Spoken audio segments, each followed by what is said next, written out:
Muy buenos días, queridos amigos, estimados hermanos. Hoy es viernes 23 de enero del año 2026 y vamos a tener la conclusión de la lección número 4 que estudiamos durante esta semana y se tituló Unidad mediante la humildad. Completen mi gozo, tengan el mismo sentir, el mismo amor, unánimes, sintiendo una misma cosa. Filipenses capítulo 2 y verso 2. Cuando se ha llegado a la humildad, es decir, cuando ya somos humildes, cuando ya vivimos en humildad, es porque hemos, con el poder de Dios, subyugado al yo, al ego, que significa yo. Y ahora ya no vivo yo, mas vive Cristo en mí.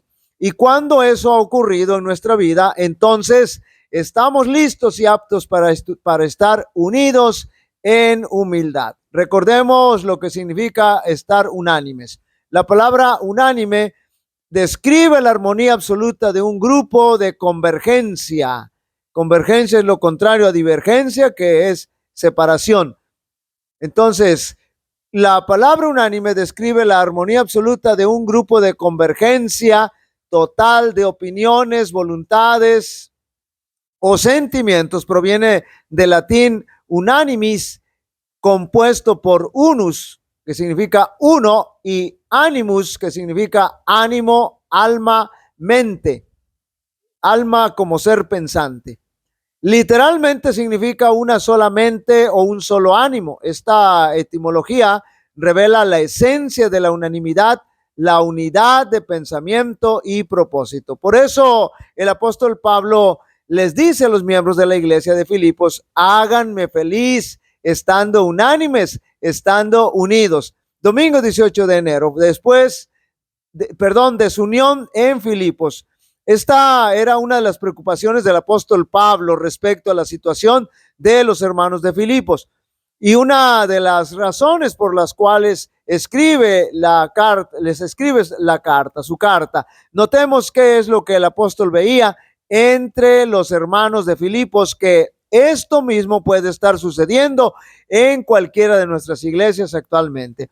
El apóstol Pablo veía erideía en la iglesia, es decir, ambición, egoísmo, partidismo, rivalidad personal o espíritu faccioso. Faccioso significa ser rebelde, revoltoso, perturbador de la paz. Buscar el poder a cualquier costo, sin importar sobre quién tenga que pasar y dañar o perjudicar. A grandes rasgos, esto es lo que veía el apóstol y que terriblemente estaba socavando, es decir, debilitando la unidad de la iglesia. Y el apóstol Pablo les presenta a Cristo como solución para que asuman el espíritu de Cristo y se despojen del espíritu de Satanás. Lunes 19 de enero, la fuente de la unidad. La fuente de la unidad es la humildad.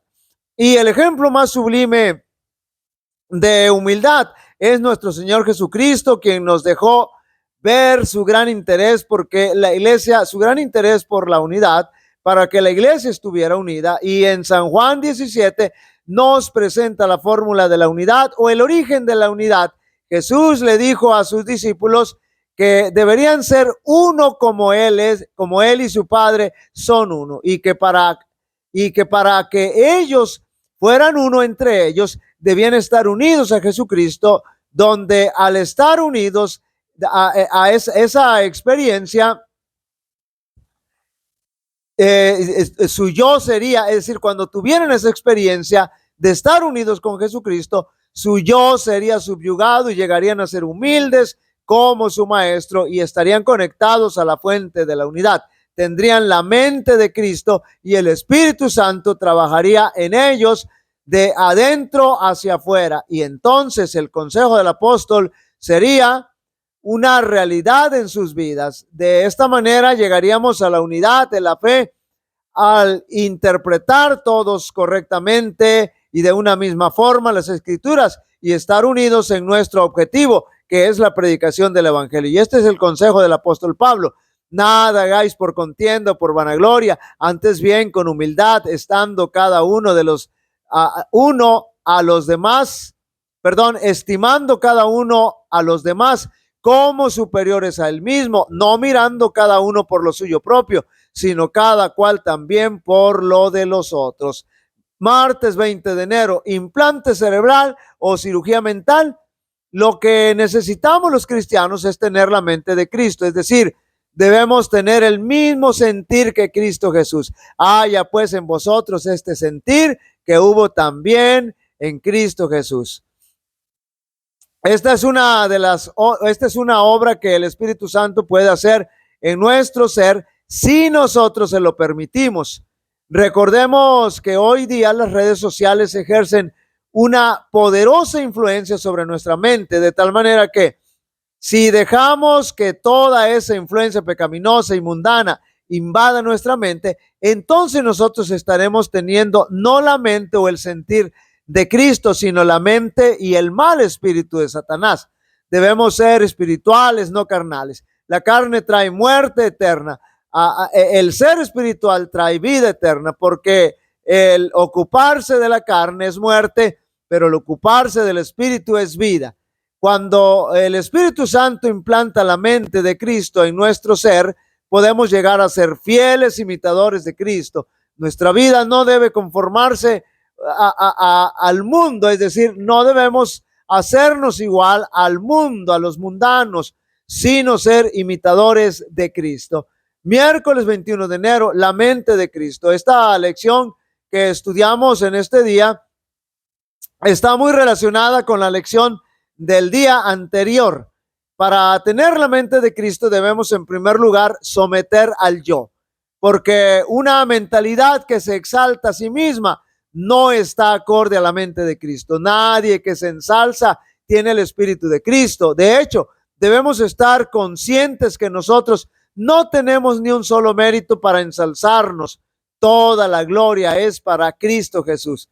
Jesús, que tuvo grandes méritos, siempre asumió una actitud humilde, siempre tuvo ese sentir. Aún siendo Dios, decidió ofrecer su vida para darnos a nosotros salvación. El Señor Jesús se humilló y fue ensalzado por su Padre.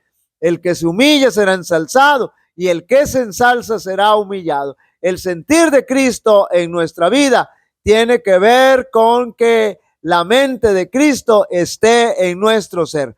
Jueves 22 de enero, el misterio de la piedad. Al misterio de la piedad también se le llama el misterio de la bondad, de la fe, el misterio de la religión. Esas son las diversas formas como le podemos llamar.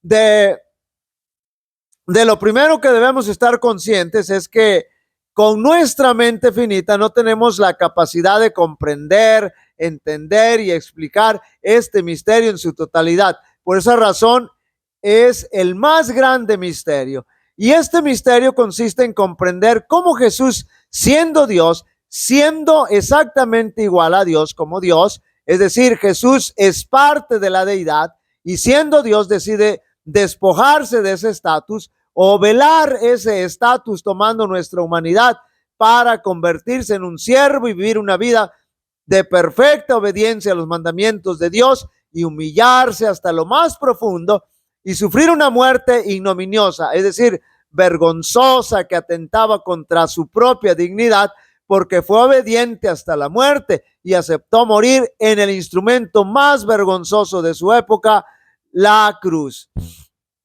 Así que, a grandes rasgos, ahí tenemos el misterio de la piedad, el cual será tema de estudio en la eternidad. Sin embargo, aunque no lo comprendamos todo, nos es suficiente con lo que comprendemos porque nos muestra el gran amor que la deidad ha tenido por nosotros, y esa debe ser nuestra gran motivación para estudiar y meditar. Todo el amor paterno que se haya transmitido de generación a generación por medio de los corazones humanos, todos los manantiales de ternura que se hayan abierto en las almas de los hombres, son tan solo una gota, note bien, del ilimitado océano cuando se comparan con el amor infinito e inagotable de Dios. La lengua no lo puede expresar, la pluma no lo puede describir. Podéis meditar en él cada día de vuestra vida. Podéis escudriñar las escrituras diligentemente a fin de comprenderlo. Podéis dedicar toda facultad y capacidad de que Dios os ha dado al esfuerzo de comprender el amor y la compasión del Padre Celestial. Y aún queda su infinidad. No lo podemos abarcar todo. Podréis estudiar este amor durante siglos sin comprender nunca plenamente la longitud y la anchura, la profundidad y la altura del amor de Dios al dar a su Hijo para que muriese por el mundo, la eternidad misma. No lo revelará nunca plenamente. Sin embargo, cuando estudiemos la Biblia y meditemos en la vida de Cristo y el plan de redención, estos grandes temas se revelarán más y más a nuestro entendimiento. Lo que decíamos hace un momento. Cuando recibimos formación, como lo hizo Moisés en la escuela de Cristo, ¿qué deberíamos aprender? A envanecernos o a tener una opinión exagerada de nosotros mismos. De ninguna manera. Mientras más aprendamos de esta escuela, más creceremos en la mansedumbre y humildad de espíritu. No debemos sentir que hemos aprendido todo lo que vale la pena saber.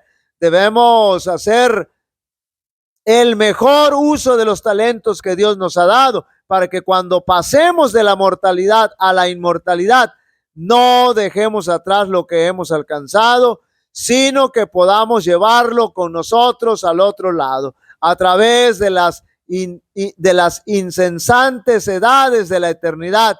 Cristo y su obra de redención serán el tema de nuestro estudio.